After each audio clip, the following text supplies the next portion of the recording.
मित्रों नमस्कार। मैं एडवोकेट स्वेंदु जयपुरिया अपने इस चैनल पर पुनः एक बार आपका स्वागत करता हूं। मित्रों, जैसा कि आप लोगों को पता है, इस चैनल पर मैं आप लोगों को लगातार ही प्रोसीजर्स की जानकारी दे रहा हूं, लेकिन चूंकि वह सिलसिलेवार नहीं है, उसका फ़ायदा आप लोगों को जैसा मिलना चाहिए था वह नहीं मिल पा रहा है। और आप लोगों को यह पता है कि मैं यहाँ पर एक एकेडमी चलाता लॉ एकेडमी चला रहा हूँ, जिसमें कि लोगों को फिजिकली कोर्ट रूम प्रोसीजर की ट्रेनिंग दी जाती है। लेकिन पिछले 2 साल से लॉकडाउन के कारण और कोविड के प्रकोप के कारण ये चलाना संभव नहीं हो पा रहा है।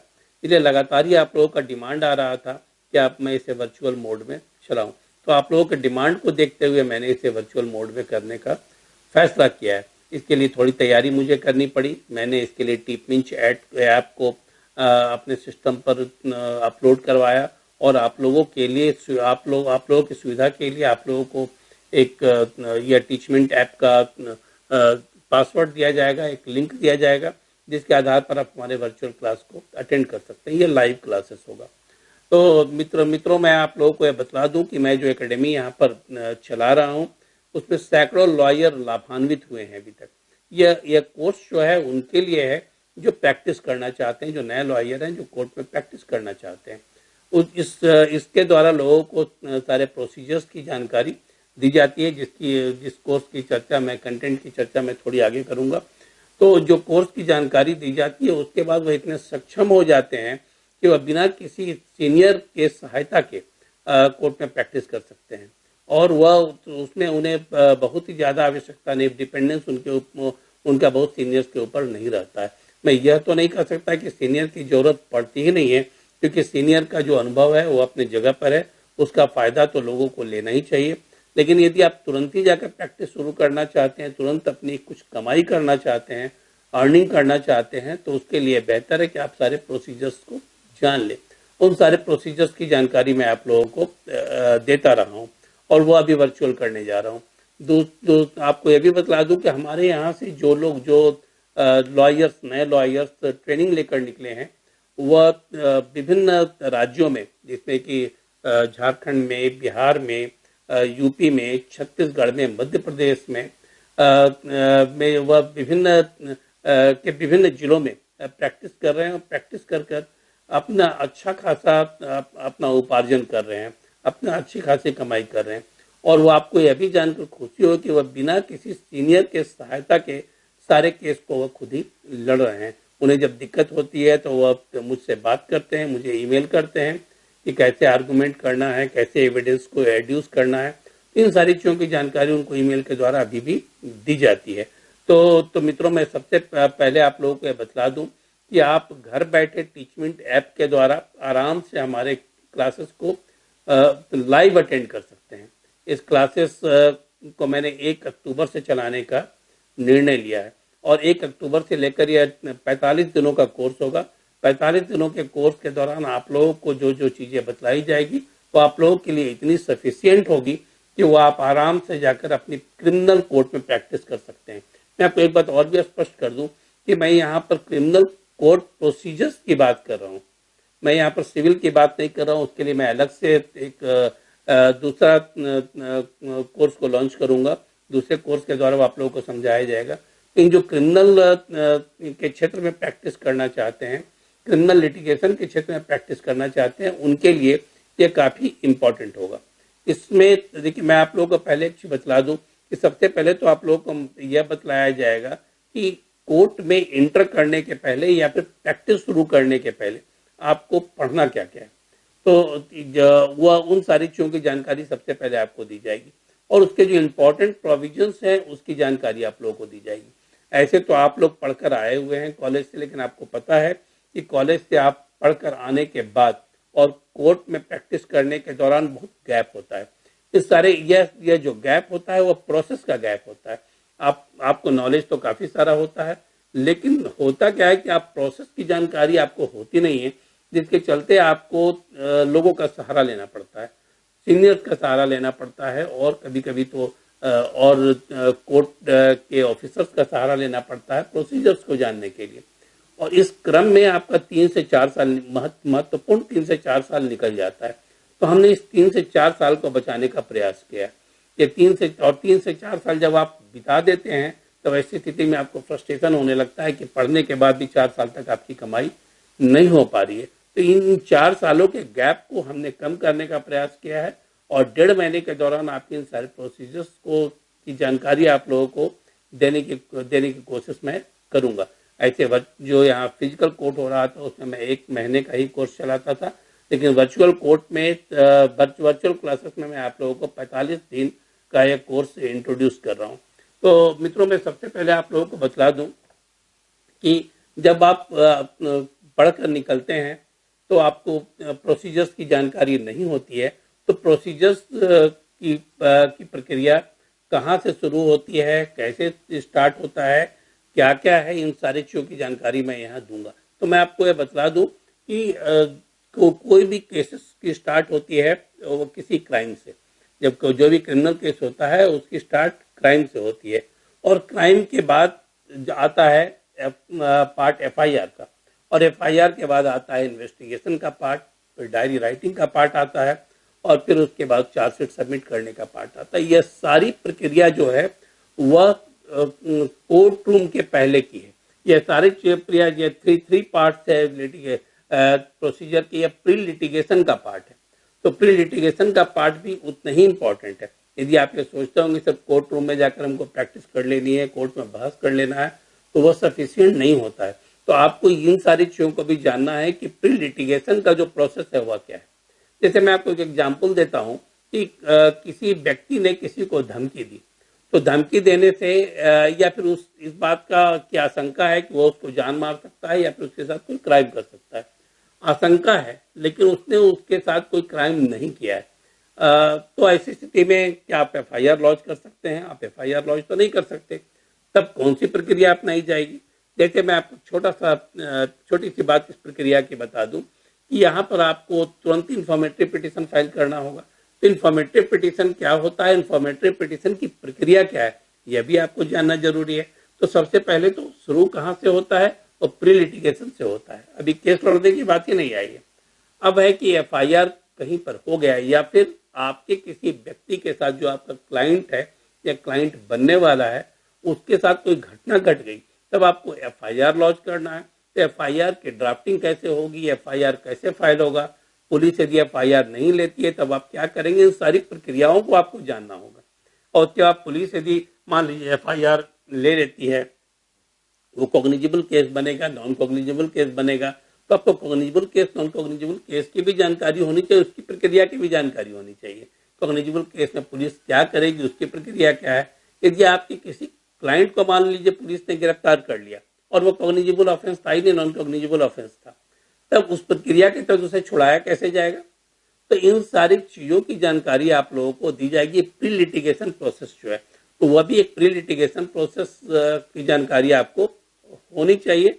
इसके अलावा है क्या कि जब पुलिस इन्वेस्टिगेशन करती है और इन्वेस्टिगेशन के दौरान आपके क्लाइंट को तंग किया जाता है या फिर आपके क्लाइंट के साथ मिसबिहेव किया जाता है, तब ऐसी स्थिति में आपका रुख क्या होगा, क्या प्रोसेस आप अपनाएंगे, इन सारी चीज़ों की जानकारी भी आपको होनी चाहिए। जब पुलिस इन्वेस्टिगेशन करती है तो डायरी जब लिखती है तो डायरी को जो सबमिट करती है तो वह प्रक्रिया क्या होती है, कोर्ट में जो सबमिट किया जाता है, यह सारी चीज़ों को आपको जानना होगा। या फिर पुलिस केस हो गया तब ऐसी स्थिति में किस ढंग से केस को सुपरविजन में भेजा जाए, यह प्रक्रिया भी आपको जानना होगा, क्योंकि सुपरविजन में भी बहुत सारे केस को खत्म कर दिया जाता है, पुलिस के स्तर पर भी बहुत सारे केस खत्म हो जाते हैं। लेकिन यह तभी संभव है जब एक वकील को इन सारी चीज़ों की जानकारी होगी। तो जब जब प्रोसीजरल जानकारी आपको होगी तो आपके लिए प्रैक्टिस करना बहुत ही आसान हो जाएगा। इन सारी चीज़ों की जानकारी के लिए ही काफ़ी समय लग जाता है और जब प्रैक्टिस के बाद आप इसे स्टार्ट करते हैं तो नेचुरली आपको थोड़ी दिक्कत इसमें आती है, क्योंकि आपको एक तरफ कोर्ट रूम को भी अटेंड करना है, दूसरी चीज़ कि इन सारे प्रोसीजर्स को भी जानना है। तो दूसरा पार्ट जो है वह है आपका प्री कोर्ट रूम प्रोसीजर। यह बहुत ही महत्वपूर्ण है। जैसे मैंने आपको प्री लिटिगेशन की प्रोसीजर की बात की, उसी तरह से प्री कोर्ट रूम प्रोसीजर है, जहां पर जो कोर्ट में, जैसे सिविल कोर्ट की बात हम करें तो सिविल कोर्ट में रिश्तेदार होते हैं, जहां पर यह प्री कोर्ट रूम प्रोसीजर होता है। और जब हम हाई कोर्ट की बात करते हैं तो वहां पर रजिस्ट्री होती है, जहाँ पर ये कोर्ट रूम प्रोसीजर होते हैं। जैसे कि मान लीजिए आप केस को फाइल करने जाते हैं, तो फाइल करने जब आपको जाते हैं तो फाइलिंग के पहले आपको ड्राफ्टिंग को जानना होगा।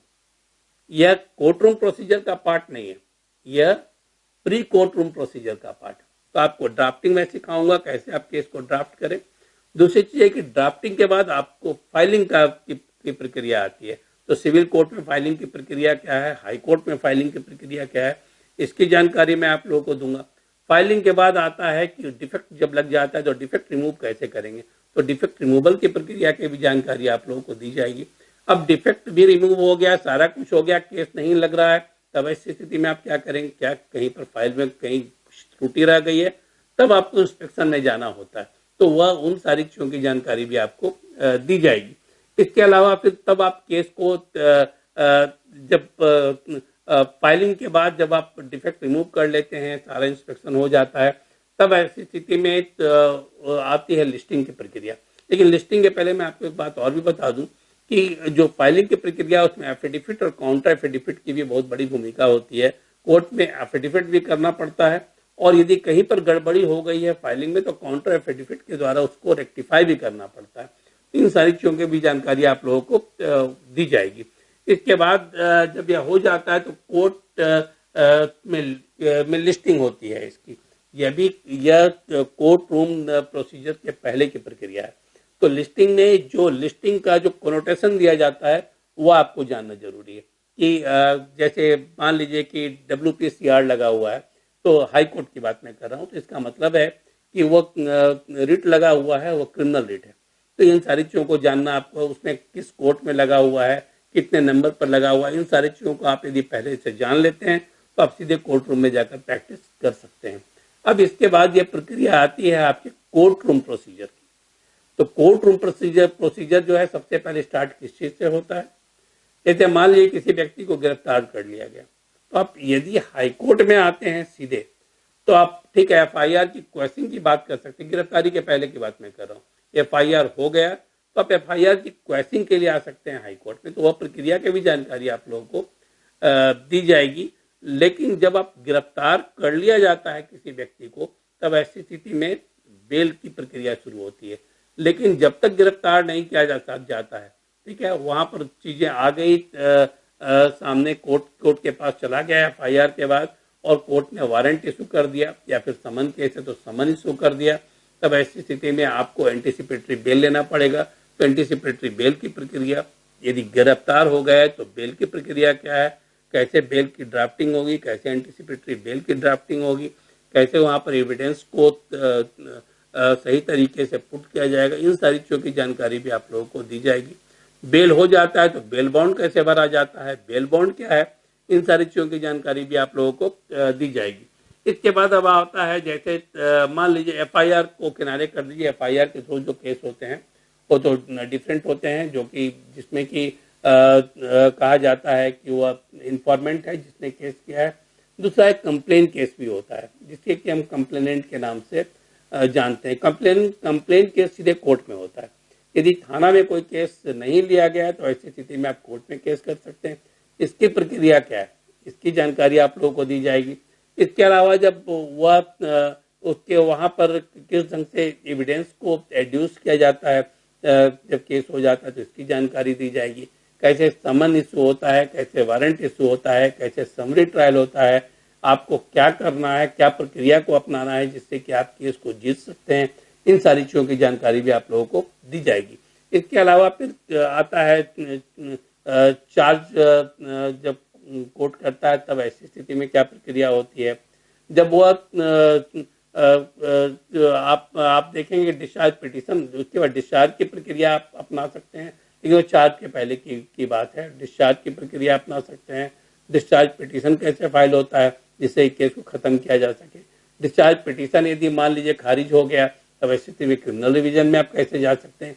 इन सारी चीज़ों की अपनी एक प्रक्रिया है जिसकी जानकारी आप लोगों को दी जाएगी। इसके अलावा जब ट्रायल स्टार्ट हो जाता है तो ट्रायल के बाद एविडेंस को कैसे एड्यूस किया जाता है, क्रॉस एग्जामिनेशन कैसे होता है, इन सारी चीज़ों की भी जानकारी आप लोगों को दी जाएगी। और तब आता है आर्गूमेंट, कि आर्गूमेंट कैसे आप करें, नोट ऑफ आर्गूमेंट कैसे तैयार करें, आर्गुमेंट कैसे करें, आर्गुमेंट में किन किन चीज़ों का आप ध्यान रखें, किन किन चीज़ों पर आप ज़्यादा वेट दें, जिससे कि जज माननीय जो जज हैं वह प्रभावित होकर जजमेंट आपके फेवर में दें। और उसके बाद जजमेंट के बाद आता है अपील, कि अपील आप कैसे कर सकते हैं। इसके साथ साथ एक और भी बात मैं बतला दूं कि जब आप लोअर कोर्ट में भी अपील करते हैं और हाई कोर्ट में भी अपील होता है। हाई कोर्ट में इसके अलावा आप क्रिमिनल रिट भी फाइल कर सकते हैं और क्रिमिनल क्वेश्चन भी फाइल कर सकते हैं। तो ये सारी चीज़ें हैं जिसकी जानकारी आप लोगों को दी जाएगी। मैं इस पूरे प्रक्रिया के दौरान आप लोगों को सिविल कोर्ट के पूरे प्रोसीजर्स और हाई कोर्ट के प्रोसीजर्स की जानकारी दूंगा, और इतनी जानकारी आप लोगों को उपलब्ध हो जाएगी कि आप आराम से प्रैक्टिस कर सकते हैं। तो मित्रों यह कोर्स जो मैं इंट्रोड्यूस कर रहा हूँ वह कोर्स 45 दिनों का है, जैसा कि मैंने आप लोगों को भी बताया था। ऐसे तो जो मैं फिजिकल क्लासेस यहाँ चलाता रहा हूँ उसका चार्जेज 5500 रुपया मैंने रखा हुआ है, लेकिन वर्चुअल कोर्ट में मैंने इसे 2500 रुपया कर दिया है। 45 दिन का कोर्स 2500 रुपये में आपको उपलब्ध होगा, और आप 2500 रुपया लगाकर आराम से हजारों की कमाई कर सकते हैं। इतना सारी जानकारी आपको उपलब्ध मैं करा दूंगा। और यह इसके अलावा मंडे से लेकर थर्सडे तक यह क्लास चलेगा। फ्राइडे को एक ओपन सेशन होगा जिसमें कि आप क्वेश्चन पूछ सकते हैं, और मेरी कोशिश यह होगी कि आप लोग वर्चुअल मूड कोर्ट में भी बहस करवाया जाए। मैं अभी इस पर कोई कमिटमेंट नहीं कर रहा हूँ। मेरी पूरी कोशिश होगी कि यह आप लोगों को वर्चुअल मूड कोर्ट में बहस भी करवाया जाए, जिससे कि आप थोड़े पुख्ता हो सकें। तो मित्रों मैं आपको बतला दूं कि अभी एक नंबर फ्लैश करेगा आपके स्क्रीन पर, और उस पर एक व्हाट्सएप ग्रुप बनाया गया है। आप यदि इसमें इंटरेस्टेड हैं तो 20 सितंबर तक आप अपना नाम, पता, ठीक है, सारा कुछ डिटेल उस पर लिख कर भेज दें। कहाँ से आप पास आउट हैं या फिर आप पढ़ रहे हैं, लॉ पढ़ रहे हैं, इसकी जानकारी आप वहाँ पर उपलब्ध करा दें। ये जयपुरिया लॉ क्लासेस के नाम से यह व्हाट्सएप ग्रुप होगा, जिसमें कि आप जब वहाँ पर आप जैसे अपना मैसेज भेजते हैं तो आपको इन्फॉर्मेशन प्राप्त हो जाएगा कि आपको आगे क्या करना है, कैसे कैसे आपको एडमिशन लेना है, और क्या क्या प्रक्रिया आपको अपनानी है। और साथ ही जैसे ही आपका नामांकन यहाँ पर हम लोग कर देते हैं, आपको टीचमेंट ऐप की जानकारी दे दी जाएगी, और टीचमेंट ऐप का जो लिंक है वह आपको दे दिया जाएगा। जैसे और जिस समय उसका जो टीचमेंट का जो ऐप है उसके द्वारा आप लोगों को सारा नोटिस भी उपलब्ध हो जाएगा, और इसके साथ साथ जो क्लासेस होंगे वह बिल्कुल आपको लाइव सारा चीज़ आप सामने क्लासेस को देख सकते हैं, और साथ ही साथ आप अपने ओपिनियन को भी उसमें डाल सकते हैं। तो मित्रों मैं उम्मीद करता हूं कि जो मैं कोर्स इंट्रोड्यूस कर रहा हूं वर्चुअल, वो आपकी उम्मीदों पर खरा उतरेगा और आपको फ़ायदा होगा। और एक चीज़ और भी मैं बतला दूं कि यह 2500 रुपया की जो मैं बात कर रहा हूँ फ़ी की, वह उनके लिए है जो हमारे सब्सक्राइबर हैं। जिन्होंने हमारे चैनल को सब्सक्राइब नहीं किया है उनके लिए फीस सिर्फ 5500 रुपये है, जो कि फिजिकल कोर्ट में ही, जो फिजिकल क्लासेस में हम लोग चार्ज करते हैं। तो मित्रों वेट करते हैं हम 1 अक्टूबर का नए कोर्स के साथ। आप लोगों की सुविधा के लिए मैं जल्दी ही और चीज़ों को भी लॉन्च करने जा रहा हूँ। धन्यवाद।